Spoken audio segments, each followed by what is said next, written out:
You're watching The Experience, Comic Culture and Sales, streaming live daily to Facebook, YouTube, Twitch, and Twitter. So Saturday, I went up to the high desert where Lisa lives, and I went up there because her son is graduating high school, and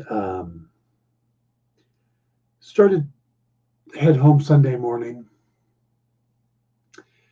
and it was probably 9:30, 10 o'clock. It was 10 o'clock. And it was kind of warm up in the desert. It's the desert. So I got the windows cracked on the truck because the AC is acting kind of wonky. I got to get it fixed. But as I'm driving down the road, I don't know if you guys know California, there's a thing called the Cajon Pass. It's where the high desert and the low desert meet. It's just like this long, windy drop. And as I'm approaching, and it's this nice sunny day, suddenly it gets foggy. And I'm like, wait, it's May. Why is there fog at like 10 in the morning? Or, you know, it's well past fog time. But it gets thick, like really, really freaking thick. And as I'm driving through the fog, it gets to the point where I can see maybe 2 car lengths in front of me. So now we're all driving, you know, well, it's California. People are still driving like crazy. You know, they're still doing 70, 80 miles an hour. They're just doing it in the fog. So get to the bottom of the hill. It's still overcast. Drive all the way home. It's still overcast. And it's still been overcast ever since. And it's like, it was just sunny 70 miles from here. Where did this come from? Why is... People talk about the weather being weird. That's weird. To go from bright sunny morning to almost can't see fog in like that. Wish I had a joke here. I don't. It's just really cloudy and overcast here in California in the end of May, beginning of June. I don't know what's going on. Let's start the show.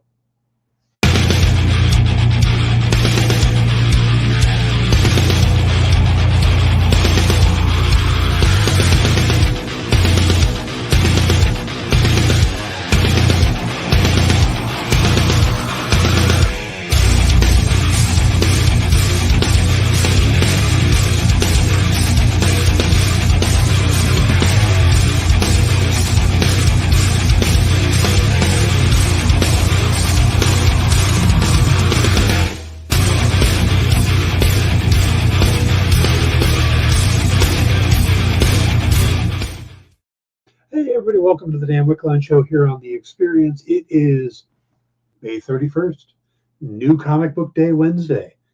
And, yeah.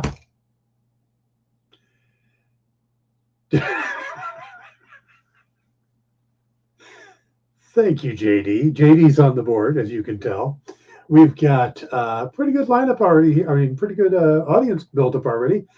Ed's here. Triple B's here, means he's driving home, so 10 and 2 B. Cool's here, Jay's here, John's here. It's almost like an episode of Romper Room. Oh, Josh is here. All right, there we go. Here I am reading Mistborn, Bad Sign. I love the Mistborn series. Great series. Sanderson is awesome. I like his later, the second arc with the set of the Old West as well. I've got the final book of that series to read still, but Mistborn is awesome. All right, we're going to do, today I'm going to do the news, and then we're going to talk about a 10-issue run of the Fantastic Four that I put up as possibly the best 10 issues run of the Fantastic Four ever. This said, I'm hoping you guys will come up with your own runs. And if you guys can submit to me what you think is the best 10-issue run, I'll take a look at it. And if it's good, I'll do an episode about those. And then we can look at them all together eventually. But hey, Kenneth, so we're going to look at somebody's today. It's not my list. I'll tell you who brought up this list and everything when that after our first break. And of course, we got some key collectibles, which oddly enough may be those 10 issues. Wouldn't that be ironic? All right, guys, let's go ahead and get JD ready to do his little sound effect and cue the news.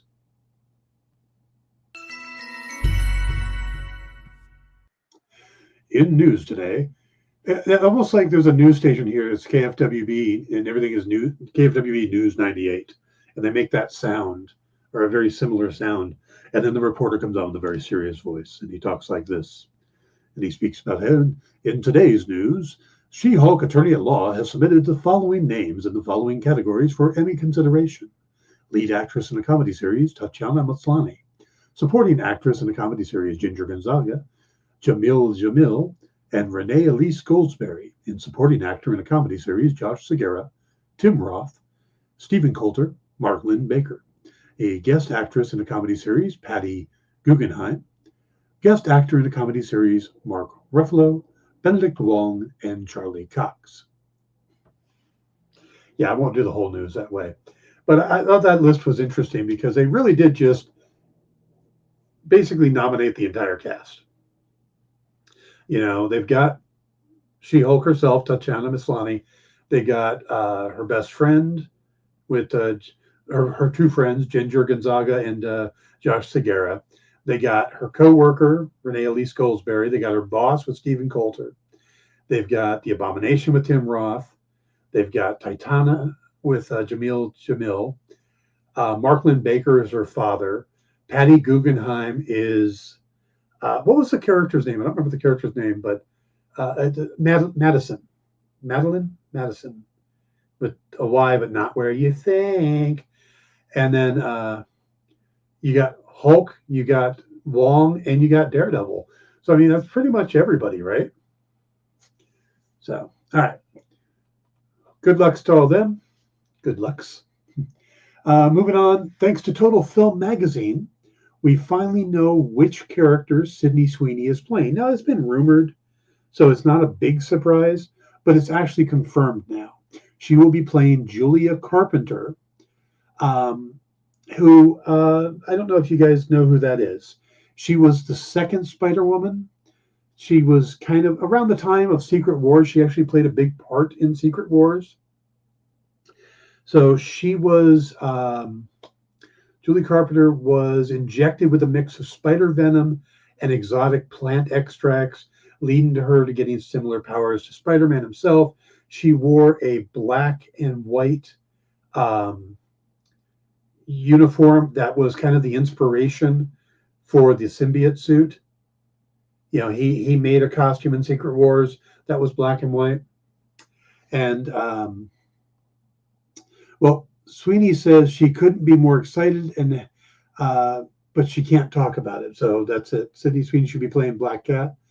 I don't disagree with you there, but I think they're probably saving Black Cat for something else. And this is because I think at some point in Julie Carpenter's history, she gets captured by Kraven, meant to be a sacrifice, and dies from the wounds, which leads to her becoming the new Madam Web.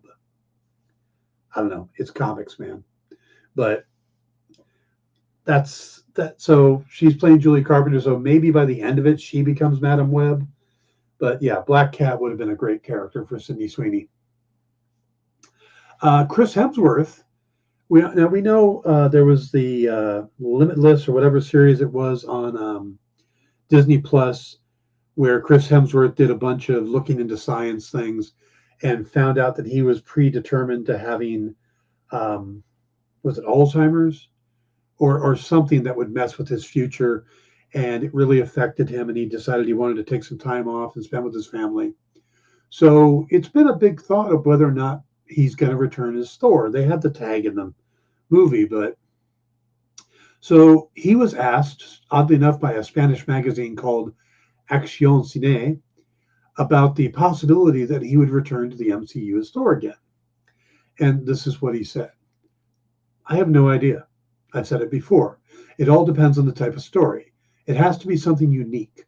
What I don't want is to do the same with the character until the end, until there's a feeling of exhaustion in the audience. But if there's excitement for it, I'm always willing to return. If there's a new story, it has to be something very special. I'm sure there's something exciting to tell, so we'll have to wait and see. You have to wait to find out. So at least he's open to it, you know, because like I said, I wasn't sure with everything that happened with his family and his health and stuff that that he would be coming back. So Harrison Ford recently spoke to Esquire magazine over the phone from Atlanta, where he's filming Captain America: New World Order. Now, before I give you what he said to them, I'm going to remind you guys that a while back he was interviewed by the Hollywood Reporter and was asked why he joined the MCU. And what he said was, I don't know. It's true. I don't know. It's an oral quote. I can't explain myself to myself. I just work here. I thought everybody else seems to be having a great time. I watch all these terrific actors having a good time in Marvel movies. I like doing something different to what I've ever done and pleasing people with it. So I'll try a piece of that. Well, Esquire asked him if he was having fun. And his response was, yeah, I mean, there are tough days and easy days and fun days and all kinds of days. It's a tough schedule, and yeah, it's fun, but it's not a walk in the park. It's not fun. It's work. So careful what you wish for on some of those things, I guess. All right. Last night, there was a premiere of Spider-Man Across the Spider-Verse, and the reviews are coming in great. People seem to like a lot. Most people seem to like it. I've heard a couple negative ones, but overall it's been positive. But they asked Amy Pascal, who produces all the Spider-Man movies. She used to be one of the heads at Sony. Now she still produces Spider-Man, and she was asked if there's going to be a fourth Sony Marvel live-action Spider-Man movie. And she said, are we going to make another movie? Of course we are. We're in the process, but the writer's strike, nobody is working during the strike. We're all being supportive, and whenever they get themselves together, we'll get started. So Harrison wants a new plane. Those things are expensive. Okay, we're going to take a side note because of that. For a long time on Facebook, I would post a thing about Sean Connery every Friday and Michael Caine every Monday. And I would go through all the movies chronologically, and I would tell some behind the scenes stories and stuff and put some pictures up. And I kind of became known for those two actors. Like they were like, my gods or something. So when Sean Connery died, everybody sent me condolences. But part of doing the Michael Caine ones is there's a group of movies that Michael Caine made called that people call the paycheck films, that he was obviously just doing to get a paycheck. And one of them was Jaws 4. And the funny thing is, I was just talking to Braden over the weekend, who's a big fan of those movies, and he had a copy of Jaws 4. And I brought up the quote that Michael Caine said about the film. He said, someone said to me, I saw Jaws 4. It stinks. I said, I haven't seen it. But I've seen the house it bought my mother, and it's marvelous.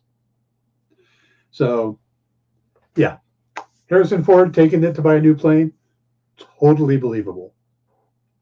So, all right. And one last news story, and then I'll hit some of the comments in the chat. With John Bernthal returning as Frank Castle for the upcoming Daredevil Born Again, the rumors, of course, have been that there's going to be a Punisher series. Well, for me, the logical next question would be, well, Vincent D'Onofrio's Kingpin followed Charlie Cox's Daredevil back from, the Netflix to MCU. If John Bernthal's coming back, will his villain follow too? Well, it turns out I'm not the only one who was asking. SFX Magazine asked Ben Barnes, who played Jigsaw in the Netflix series. And he answered the question by saying, he basically would be, but he'd want to get the character closer to the comics. He said, I loved playing Jigsaw. I loved to reframe him and really mess up his face this time. And this is kind of considered one of the cardinal sins of the Netflix shows. Certain things they did to, it's obvious they were supposed to be grounded, but come on. They chinsed out on some of these things because of budget. And that was the one that was like here. The one above it was the fact that they told us that Danny Rand fought a dragon and never showed it to us. So hopefully, if he comes back, Marvel will make up for what went wrong with Netflix. All right, let's see. Ed was talking about the Fantastic Four. He says, I don't know about a 10-issue run, but my favorite FF book is my favorite comic story ever. This Man, This Monster, some of the best story writing in all of comics. I buy it whenever I see it. Oh, very cool. JD, I assume, says, my favorite storyline in Fantastic Four is where Dr. Doom puts a huge shade over Springfield and someone shoots him, and there was a big mystery about who shot him until the season premieres. I believe you've gotten that wrong. That's Mr. Burns. I usually do a better Burns. Smithers, I believe I owe you a Coke. Let's see. Dan with his gifable mannerisms. Did I do something again? Damn. Let's see. Harrison wants a new plane. Yeah. How hard could it be to be Ross? Unless they have him in the motion capture suit for Red Hulk. They might. And Josh says, yes, he's a fantastic actor and a good Jigsaw, but the man had a paper cut on his cheek from getting his face smashed in a mirror. Yeah, they definitely needed to Jigsaw him up a lot more. So, Josh, you're 100% right on that. And I think Ben Barnes is a good actor. And if he doesn't come back, I could totally see him popping up in other mediums. He's talked about wanting to play Batman, but I think he's kind of pulled back away from that now with Robert Pattinson. But they're going to need a new Batman. And I think he would make an interesting Batman. So, all right, let's go ahead. We'll take our first break, and we come back. We're going to talk all about the greatest magazine ever, greatest comic magazine ever. Is that the tagline? Be right back. Did you know that every Experience show, including some exclusive content, streams on Twitch? Check it out. Twitch.tv/the_EXP. Or just scan that QR code.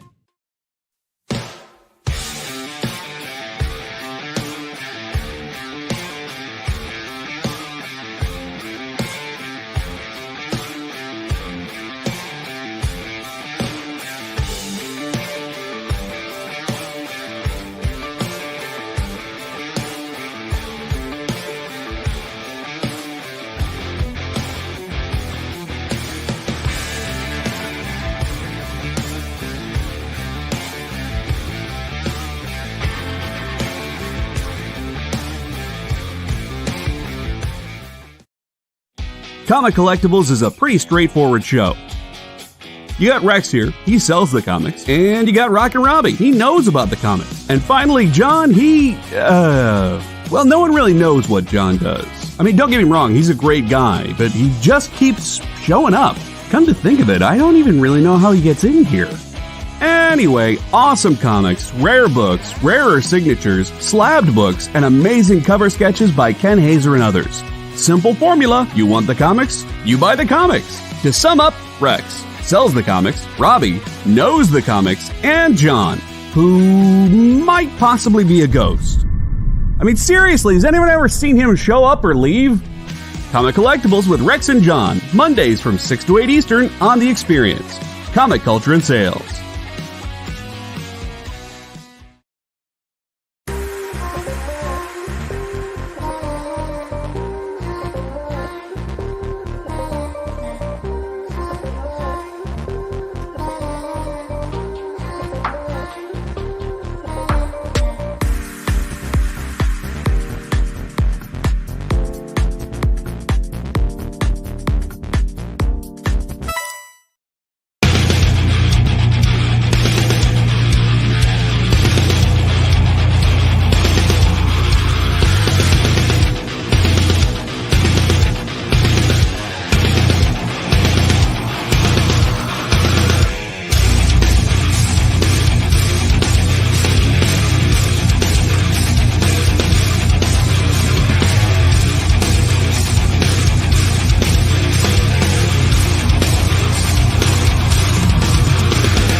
welcome back to the Dan Wickline Show here on the Experience. Please hit those like and subscribe buttons down there. Just checking the news during the break, and 2 stories popped up. And I'm just going to hit these real quick. But, Danny Masterson from that 70s show was found guilty of 2 counts of rape and will be facing 30 years in prison. He was immediately taken into custody. And then on the flip side of that, the LA District Attorney has announced they will not be charging Armie Hammer with sexual assault. So they said they did not have enough evidence to prove beyond a reasonable doubt. So he is not being prosecuted. Now, what that means for his careers, I don't know. But those are 2 interesting little stories. Madison movement was the gift. Oh, okay. Gotham's future state, 15 minutes of Wayne.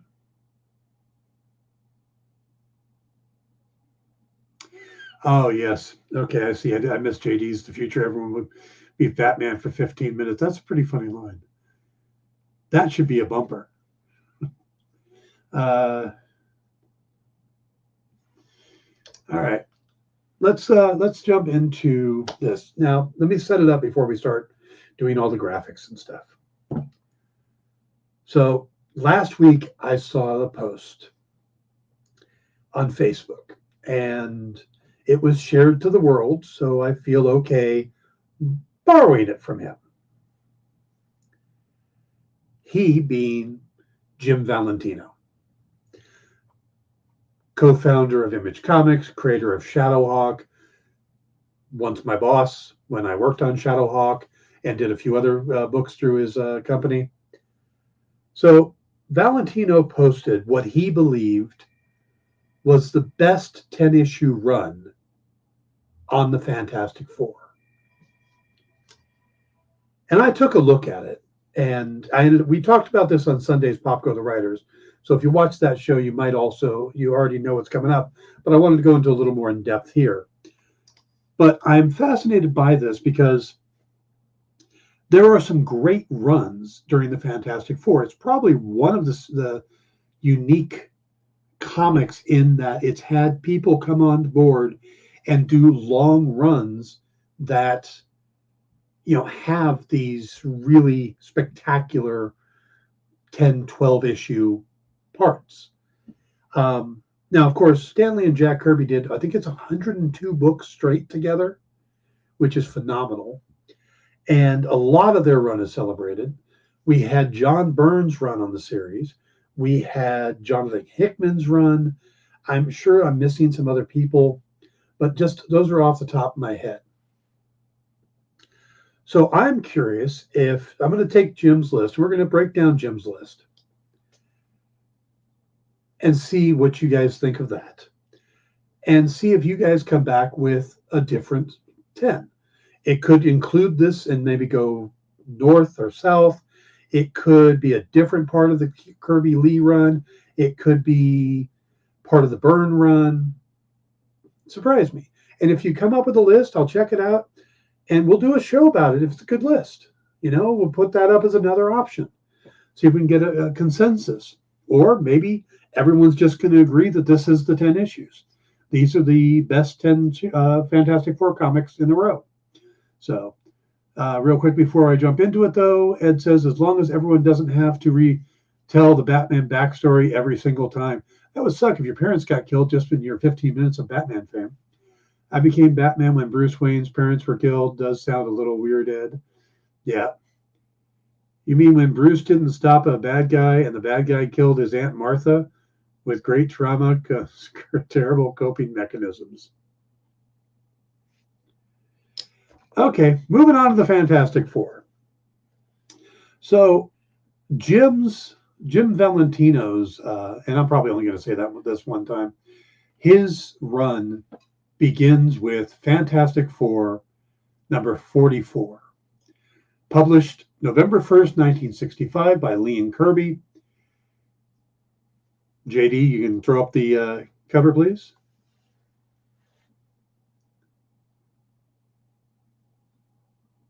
here we go. So the first of the 10 issues.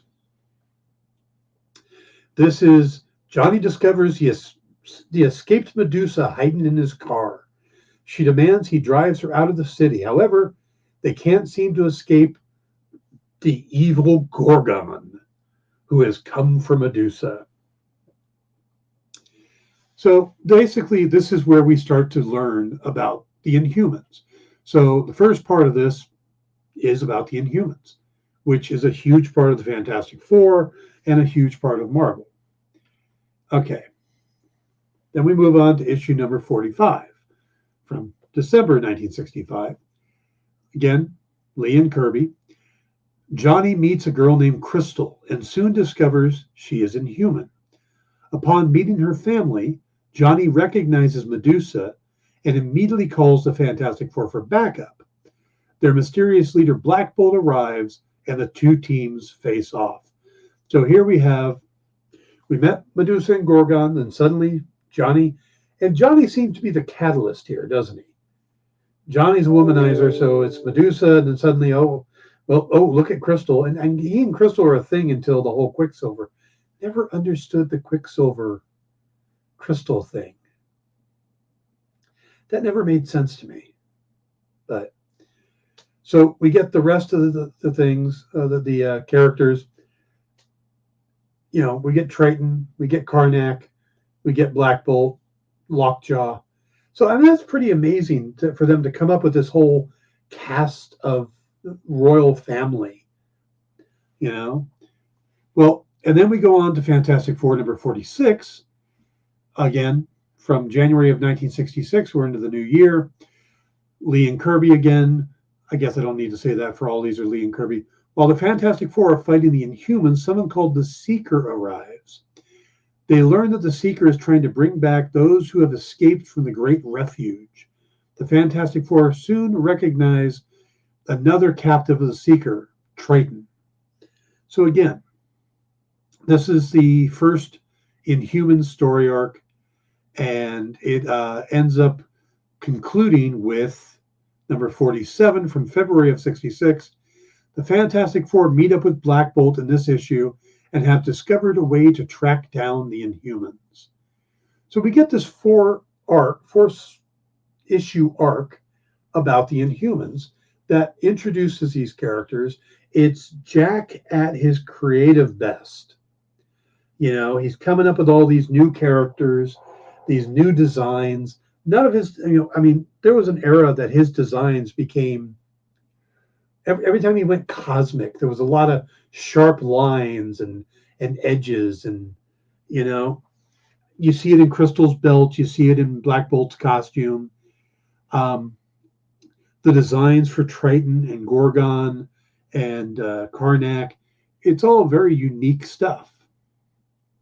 So you would think after 4 issues of the Inhumans and all this creativity and Stan and Jack just knocking it out of the park, they would take an issue and go, all right, we're going to calm down a bit. Just going to ease it down a little bit.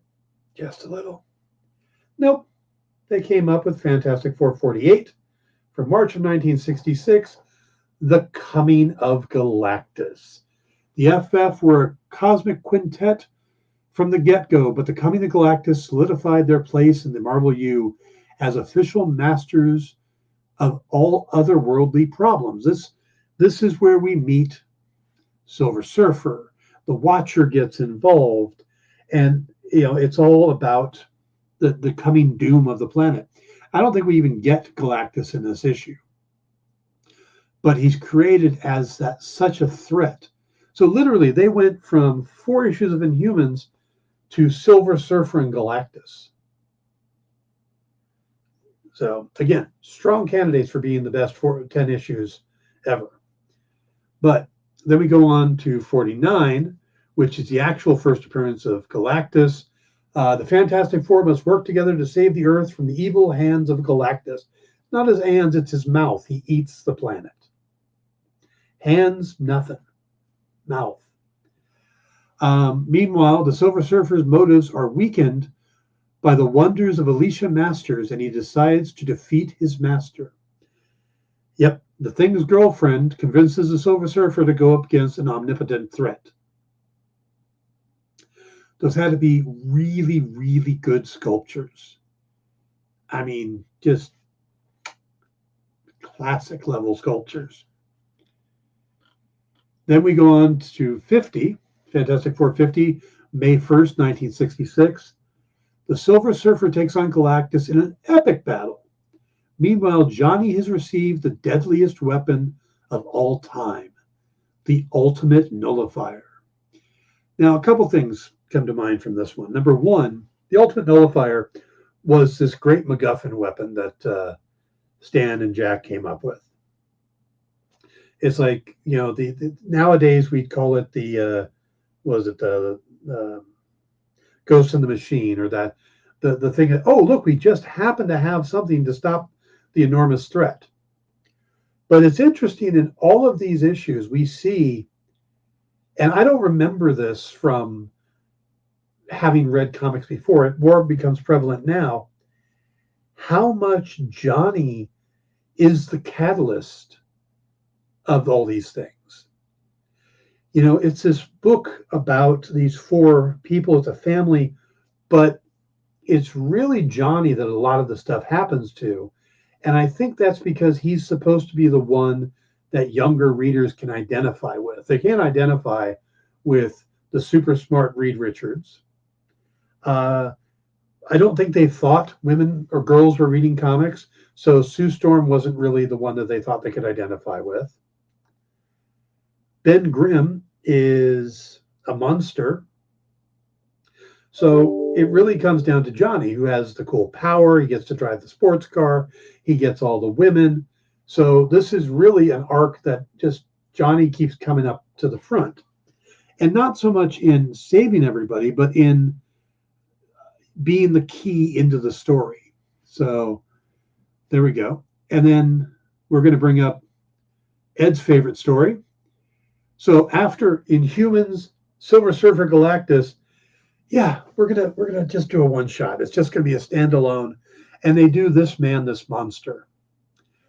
You know, basically, you can't call yourself a fan of Ben Grimm, the ever-loving blue-eyed thing, if you haven't read this issue. 40 years later, is still one of the greatest Thing stories ever created. So they did. They just took and did, hey, we're just going to do an FF issue, or a Thing issue. And it is considered one of the best ever of Fantastic Four and of the Thing. Now, from there, again, they're not resting on their laurels. They bring in the freaking Black Panther. Fantastic Four number 52, July 1966. It's the first appearance of Black Panther, T'Challa, as well as the nation of Wakanda, on a mission in the remote wilderness of Wakanda.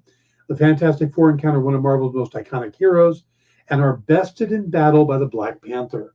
But how are the Inhumans involved in this earthly encounter? So they bring the Inhumans back in to make this kind of tie this whole thing together, because now all of a sudden we're doing these cosmic epics, and we're going to a country in South Africa, South Africa. They keep it going, bringing more cosmic stuff back in too. And then this 10-issue run ends with Fantastic Four number 53, August 1966. Black Panther explains Wakanda's unique history to FF, famed for the reservoirs of the rare and nearly indestructible metal vibranium. Wakanda has secluded itself from civilization, protect their precious ore, and we get the origin of the Black Panther in this. Now, so looking at these 10 issues, how important were these 10 issues? There's no Doctor Doom. So first thing, that's kind of funny to me, is that we have 10 issues here that are incredibly important to the Marvel Universe. No Doctor Doom. He shows up shortly after. So that's why I'm thinking that some people may want to shift the slide a little bit to the later issues and pick up Doctor Doom, but then you lose the Inhumans. But they created the Inhumans, which it involved the Kree, we've had an Inhumans TV series. We had Black Bolt show up in Doctor Strange. The Kree are a huge part of the Marvel Universe. All of that stuff comes from those issues where Jack and Stan were just making magic. Then we get to Silver Surfer, one of the most beloved characters in Marvel, one that he's popped up before, but we're waiting for them to do a new version of him. We got Galactus and the Watchers hanging out there too. And Galactus is one of the big threats. He's that threat that it's not going to be a simple story. When he suddenly shows up hovering over the planet. So Marvel's going to get to him in the MCU eventually. They got to him in a horrible, horrible way. As much as I liked the first Fantastic Four movie with Ian Goffard and Michael Chiklis and Chris Evans and Jessica Alba, the second one dropped the ball big time on Galactus. The big cloud. And I can see why they did that. JD says Galactus is so much a threat they dare not show his face on screen. Yeah, see, that's the thing is, how do you make that character look menacing? Because he's kind of goofy looking, especially if you go back to the first appearance, I think it is, he's really just wearing a kilt. He doesn't have pants. So eventually but no, he's got pants. We're not even going to answer. I need those issues. I need a trade of those issues. I'll have to look and see if those specifically are in a trade. They might be in an omnibus or a essentials, but I have to check that. Yeah, and he says especially with that goofy hat helmet, but Marvel kind of made the Celestials look cool. I mean, we already had the floating head of nowhere, I think at some point somebody figured out which Celestial nowhere was supposed to be, and we get Erisham the Judge, and we got the head sticking out. So I think they're getting closer to be able to pull it off, but the fact that it's a helmet, and we get the open face part, that's gonna be weird. You're gonna see a lot of concept art, and more Celestials, less MODOK. Yeah.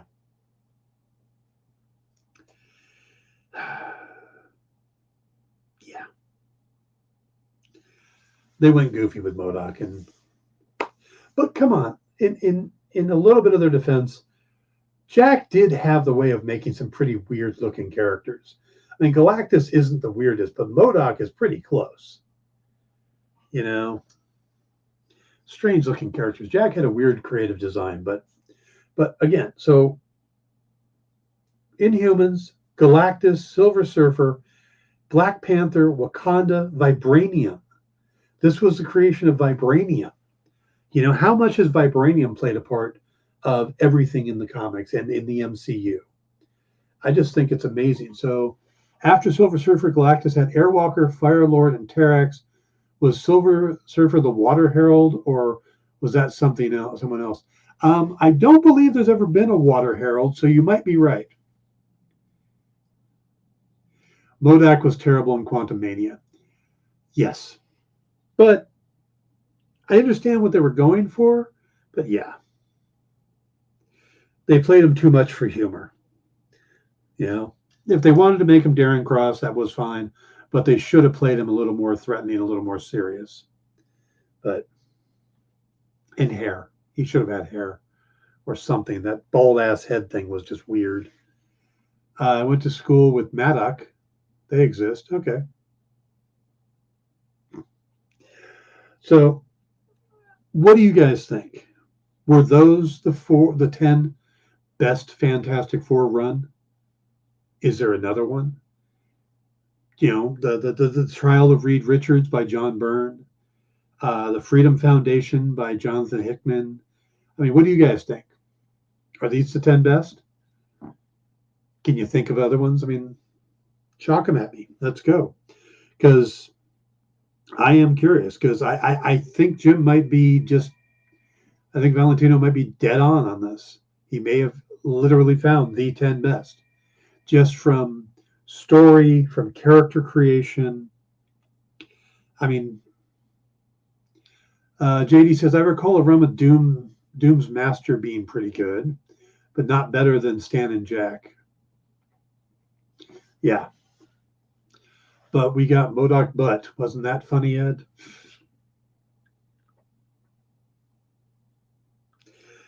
Jay's bringing up MODOK Butt. Man, that's just wrong. Wrong on so many levels. So, I actually want to put it out there from a creative standpoint of just solid story, solid story, solid story, solid story. Has there been any 10-issue run in Marvel better than those? I mean, you might look over at Spider-Man, some of the stuff Lee and Ditko were doing early on. But I think we've got the best 10 Fantastic Four issues. Jay, all that was missing was fish people. Funny. All right. Yeah. So, by the way, guys, keep in mind that after this will be Comic Collectibles. They've got a really good group of comics today. If you're looking for some fun stuff, there's a couple of original art sketches. There's one by Joe Delvito and Mariano Nicieza of Iron Man, and it's kind of an homage to Iron Man #1. That's pretty cool. I like that one a lot. There's some old issues of Iron Fist, so they got a pretty good lineup for books. After that, speaking of fish people, Chuck for the trivia show we do with Chuck Pinot. His guest is Fish Lee, who will be talking about his Green Zone Life on the Block comic and whatever else he's working on. Fish is a really good guy, so you'll definitely want to stick around for that. Lots of Spider-Mans to celebrate in Across the Spider-Verse. Yeah, Fish is cool. And then after that will be, of course, 360 Comics. So we got a great lineup here. We also have, it hasn't been announced yet, but you definitely want to tune in to the original art experience on Friday. Nick has lined up some very special pages, some very interesting stuff that a true collector is definitely going to want at least to be part of, if not buy. Henri's back next week as well, so check out his Kickstarter. Maybe JD can throw the link to the Kickstarter in the chat. And tomorrow we're going to be talking about the rest of the Citadel series. I watched all 6 episodes, and it's pretty cool. JD says, so right now you're saying he's Offrey instead of Henri. JD, is there a way that we can just block JD? Just no? Okay. All right, guys, we're going to take a break. And when we come back, we'll take a look at those 10 issues again. But what are they worth now? So be right back. Why was Princess Zelda sad after watching a bunch of YouTube videos? She couldn't find a link in the description. We'll stop if you subscribe to our YouTube channel. It's super easy. Click subscribe and click the bell when you do. And thanks for supporting the EXP. Imagine being at a convention and going to an interview panel that's just for you. No bustling crowds, no hours-long lines, just you, the moderator, and your favorite comic book creators. Well, this is pretty much that. Miss Jen sits down every week with 2 comic book creators for a live stream interview about their latest work, and you can ask them whatever you want. It's Talking Shop, Mondays at 5 Eastern on The Experience, Comic Culture and Sales. You know how when you go to Comic-Con, after Comic-Con, you go to the hotel bar, and there's a whole bunch of people playing music and dancing, and you've got Pikachu and Lara Croft Tomb Raider doing the cha-cha slide just down from Deadpool and Batman and Wonder Woman? That's every Saturday night over on the Experience Twitch channel. Join Taji Beats for the EXP Dance Party, exclusively on Twitch, twitch.tv/the_EXP.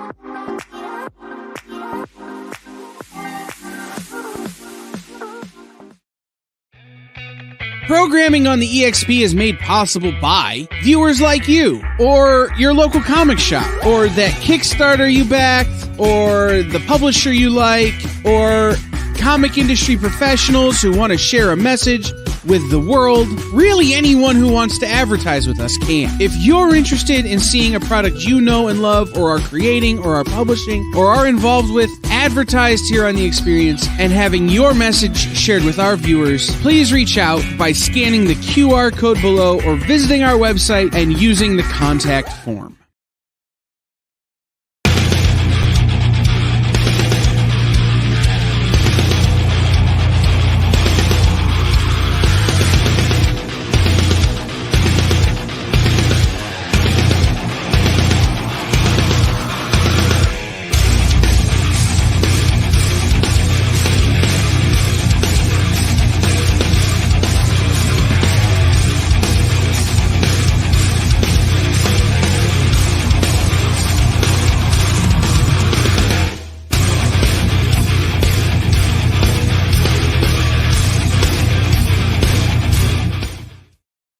Everybody, welcome back to the Dan Wickline Show. We're doing the Fantastic Four today, but I want to address something Ed just wrote. Ed says, Nick's show depresses me. It reminds me of my pay grade. Closest comic art I'll ever own is a few remarks I have from cons. You know, I felt the same way. I love original art. And I didn't own any big pages for a long time, but a lot of the ones I picked up were smaller artists that I knew, some of their older work, stuff like that. So I would pick up a book for $20, a page for $20, $25, $50. And I started building up a collection. I got to be a point where I got a pretty good collection. I've actually sold off quite a bit of it now, but you have to, you just start somewhere. It doesn't have to be the most expensive page or the biggest name person if it's a page you like. So yeah, collecting art can be expensive, but there are also cheaper pages. There are less expensive pages. And there's always a chance that you can pick one up. So you never know. I went from owning, like I said, art from really unknown artists to having a couple pages from Jim Lee. So all right, let's get into these 10 issues. These are the ones that we just covered. So what are the value of them? Well, got to kick it off with first issue, Fantastic 444, where it all started. First Gorgon of the Inhumans. High on this was $190. Median 60. Low end's about 15. This might be the cheapest one in this whole run. Next issue, we get the first appearance of the Inhumans. You got the Kree created them, Triton, Karnak, Lockjaw, Gorgon, Medusa, Crystal, and Black Bolt. This goes for 1,500. Median's about 360. Low end's about 110. Fantastic 446. First full appearance of Black Bolt. We just get a cameo of him in the other one. This goes for 1,800, 600 on the median, 180 on the low. Fantastic 447, where you get to meet Maximus for the first time and the Alpha Primates. This goes for $415 on the high end, $115 in the median, $40 on the low end. Fantastic Four number 48, of course, first appearance of Silver Surfer. This goes for about $11,000. You're going to pay about $3,200 for a medium copy. You're going to pay $1,000 even for a reader copy. After that, we've got Fantastic Four 49, of course, first appearance of Galactus. This one's going over $5,000, easy. You're going to pay about $1,700 for a middle copy, about $5,500 on the low end. Then Fantastic 450. This is Surfer versus Galactus. Over $2,000 for the issue in high end. I love that Johnny Torch is going to college is so big it needs to be on the cover. 550 in the median, about 175 for a low end copy. Fantastic 451. This is the issue everybody loves. This Man, This Monster. High end copy is going to cost you about $305. Median's about 60, low end's about 20, and this is where they introduced the term negative zone. So, first appearance of the Black Panther from Fantastic Four number 52. This one goes for $4,600, $1,300 on the median, about $460 on the low end. Then, of course, the follow-up issue, first appearance and origin of Claw. This goes for $615. Median's about 160, low end's about 55. So all of these books are pretty high up there. So if you're looking to pick it up, start with the Gorgon one and hope for the best. All right, let's see what we got in chat here. Josh says Nick gives great deals too. Nick does. He really does. Ed says, I have no idea how to find art pages other than Nick's show, but even his deals are too high for me. Okay. Triple B says, I didn't realize comic art pages were a big thing. They are. They really are. Some can go for thousands and thousands, depending on who the artist is, what book they're from. A couple weeks ago, Nick had the entire issue of Spider-Man number 7 from Dan Slott and Mark Bagley, the recent book that introduced Spider-Boy. And he sold all the pages during the show, but some of them were really up there. Josh says, you should also check out Dueling Dealers, shows like that. There are a bunch of great original art shows where they have free giveaways. You could always get lucky. Ed says, never heard of it, Josh. Went. I'll have to find out what's up. Cons are a great place. That JD was just pointing that out. But also, for some lesser-known artists, they put them up on eBay. That's where I first started getting pages. I just started buying them off of eBay. So, and I picked up some for like $20. Or I picked up, there was a book called The Web that Dave Johnson had done early in his career. And I got like 8 issues from it for $100. So there are deals out there. I think the value of it's gotten higher since when I first started doing it. But there's always some ways in the shows. A lot of time at conventions, artists will have like boxes of pages that they're selling for $20, $25. So just keep it in mind. Jay says that was one of the highest dollar shows we've had next to the Black Panther one. Yeah. JD says buy a $20 page and make trades up to Amazing Fantasy 15 like that one TikTok guy did. Yeah. I like those where they do the trades and stuff and bring the value up on things. Ed says, I'd love to find some Fool Killer art. I might be able to afford that one. It's one of my favorite comic series. Not too many folks know about it. Fool Killer was a fun series. You could check eBay for that first using the keyword Fool Killer. There's a couple websites up that have original art. Or you could ask Nick during his show. Hey, Nick, have you ever come across any Fool Killer art? It's possible he might have some. He buys a lot of pages. So keep a lookout. Yeah, but yeah, you don't have to spend a fortune to get into the hobby. You just, have to be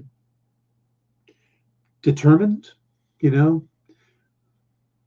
Problem is that so many younger artists draw digitally. Yeah, that is true. We're losing a lot of the modern stuff because they do it digitally. But yeah, but it's also neat to own an original art page because then you can hold it up and think, I own a piece of history. This is a one-of-a-kind piece of art that everybody has seen, but only I have. That's how I feel about the one page I have of Jim Lee's. I used to have 2. I sold one of them, but I've still got my page from Batman Hush from that series. And it's simply It's Bruce Wayne and Tommy Elliott in the back of a limo in I think they're in Metropolis at this point, but it's not even Batman and Hush. It's them in there. But I love having that page, and when I sit down to read Hush, I get to that page, and it's like, I own that. That's really, really cool. Josh says, and if Nick doesn't have any, he might know a guy who has a guy. They're a small community of rich nerds. That's true. It is an interesting community. It says, eBay always scares me a little. Is there a trick to knowing if it's real? I would check look at the seller's comments, how many things they've sold. Because normally if somebody has been selling fakes, they end up disappearing. So, but also if you're looking for something like Fool Killer pages, the fakes it's like nobody counterfeits a dollar bill. They always counterfeit 20s and 100s because there's not a lot of, counterfeiting a Fool Killer page. I don't remember who the artist is, but it's certain pages aren't going to be that expensive. So if you're starting off low and it's a low price, you can assume that there's a good chance, and and it's the seller who has some longevity. They've sold 100 things or 200 or 500 things. Then I think it's a pretty safe bet. Because again, it's like nobody's faking my books. Just not happening. So, all right, guys, we're going to wrap it up there. Stick around for Comic Collectibles, and we'll see you tomorrow to talk about Citadel. Have a good night. Do you remember what it was like when you were a little kid and you got a letter in the mail? Now imagine that letter was filled with information about your favorite shows, pop culture questions, links to things you're going to want to see later, and even sneak peeks at upcoming programming here on The Experience. That's what the EXP mailing list is. Every week, we send you sneak peeks, information, and all of the relevant links for all of the shows you want to see. Sign up now on our website or scan the QR code that's on your screen right now.